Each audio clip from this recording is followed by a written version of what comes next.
नमस्कार। राहुल गांधी ने दिल्ली में कांग्रेस मुख्यालय में बड़ी प्रेस कॉन्फ्रेंस कर 2024 लोकसभा और महाराष्ट्र हरियाणा के विधानसभा चुनाव में गड़बड़ी का दावा किया है।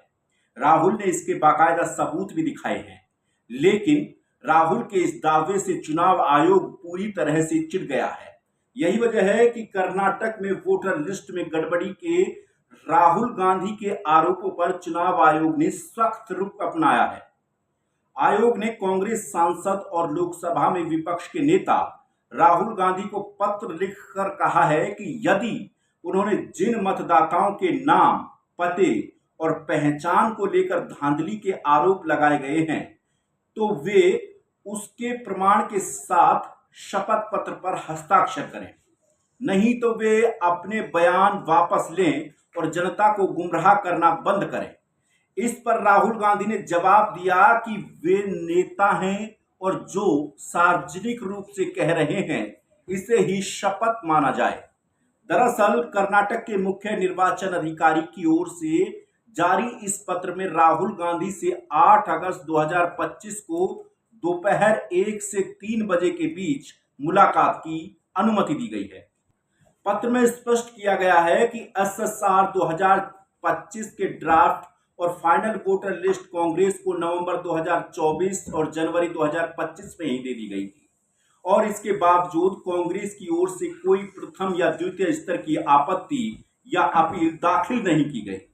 चुनाव आयोग की ओर से जारी घोषणा पत्र में राहुल गांधी को यह स्पष्ट करना है कि वो किन नामों को फर्जी मानते हैं, उनका पार्ट नंबर और सीरियल नंबर क्या है और ये बयान वे निजी जानकारी के आधार पर दे रहे हैं। आयोग ने कहा कि अगर राहुल गांधी झूठी जानकारी देते हैं तो उन पर आरपी एक्ट 1950 की धारा 31 और भारत के न्याय संहिता 2023 की धारा 227 के तहत कानूनी कार्रवाई हो सकती है। कर्नाटक के मुख्य निर्वाचन अधिकारी की ओर से जारी पत्र पर जब राहुल गांधी से सवाल पूछा गया तो उन्होंने कहा कि मैं एक नेता हूं, जो मैं जनता से कहता हूं वही मेरा शब्द है। मैं ये बात सबके सामने सार्वजनिक रूप से कह रहा हूं, इसे ही मेरा शपथ मानिए। राहुल गांधी ने यह भी कहा कि जिन आंकड़ों का वे जिक्र कर रहे हैं वो उनकी नहीं बल्कि चुनाव आयोग का ही डेटा है। हम वही डेटा दिखा रहे हैं जो चुनाव आयोग का है। दिलचस्प बात यह है कि आयोग ने इन आंकड़ों का खंडन नहीं किया है। उन्होंने ये नहीं कहा कि राहुल गांधी जिन मतदाता सूचियों की बात कर रहे हैं वे गलत हैं। आप क्यों नहीं कहते कि ये गलत है?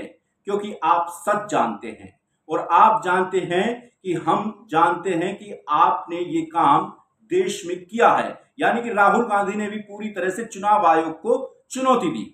प्रेस कॉन्फ्रेंस कर कांग्रेस सांसद राहुल गांधी ने कई और राज्यों के चुनावों में बड़ी पैमाने पर गड़बड़ी की आशंका जताई। उन्होंने कहा कि कई राज्यों में धांधली हुई है। राहुल गांधी ने कहा कि वोटर लिस्ट में दर्जनों ऐसे नाम हैं जिन मतदाताओं के घर का नंबर 0 था। इनमें महिला पुरुष सभी शामिल हैं। ऐसे मतदाताओं के पिता के नाम के कॉलम में अंग्रेजी के अक्षर लिखे हुए थे। कर्नाटक के बेंगलुरु सेंट्रल लोकसभा सीट का उदाहरण देते हुए राहुल गांधी ने कुछ नाम दिखाए। यही नहीं, राहुल गांधी ने कहा कि चुनाव आयोग ने कर्नाटक की एक सीट पर धोखाधड़ी कराई, यानी कि सीधा आरोप चुनाव आयोग पर। हमारे पास इसके 100% सबूत हैं। एक ही निर्वाचन क्षेत्र में 50, 60 और 65 साल के हजारों नए वोटरों को सूची में जोड़ा गया है और 18 साल से ज्यादा उम्र के वोटरों को सूची से हटा दिया गया है। हमें अभी एक सीट की जांच में ये गड़बड़ी मिली। मुझे पूरा यकीन है कि अगर हर सीट पर यही नाटक चल रहा है, मैं चुनाव आयोग को एक मैसेज देना चाहता हूं। अगर आपको लगता है कि आप इससे बचकर निकल जाएंगे तो ये आपकी गलतफहमी है। यानी कि राहुल गांधी का सीधा चुनाव आयोग पर आरोप है। अब राहुल गांधी को जो समय दिया गया है उसकी डेडलाइन पूरी हो चुकी है। ऐसे में अब देखना होगा कि आने वाले दिनों में चुनाव आयोग का क्या रुख रहेगा, क्योंकि राहुल गांधी को 8 मार्च 3 बजे तक अपना रुख चुनाव आयोग के सामने स्पष्ट करना था, क्योंकि चुनाव आयोग ने राहुल गांधी को इसको लेकर के एक डेडलाइन दी थी। अब राहुल गांधी चुनाव आयोग के सामने पेश नहीं हुए, उन्होंने कोई डेटा उनके सामने नहीं दिया, तो ऐसे में अब देखना होगा कि आने वाले दिनों में राहुल गांधी पर चुनाव आयोग की तरफ से कोई कार्रवाई होगी या नहीं। दूसरा सवाल यह भी है कि अगर राहुल गांधी सच बोल रहे हैं और राहुल गांधी के दावों में सच्चाई है, तो निश्चित तौर पर लोकतंत्र के लिए ये एक बहुत शर्मनाक बात है। फिलहाल के लिए इस वीडियो में इतना ही। नमस्कार।